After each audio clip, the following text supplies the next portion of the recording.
Hello and welcome friends, एक बार फिर से मैं विकी आर्टिस्ट है आप लोगों का स्वागत करता हूं आपके अपनी यूट्यूब चैनल विकी आर्टिस्ट में।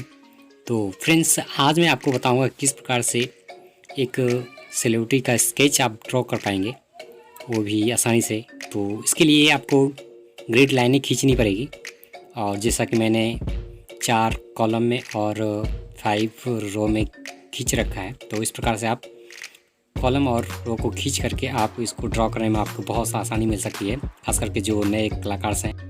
तो छोड़ देते हैं आपको ट्यून के साथ, और वीडियो अच्छी लगे तो इसे कृपया लाइक कर दें और अपने दोस्तों में भी शेयर करें और इसे सब्सक्राइब कर दें चैनल को, ताकि इस तरह के स्केचेस आपको देखने को मिल पाएगा। तो चलिए स्टार्ट करते हैं।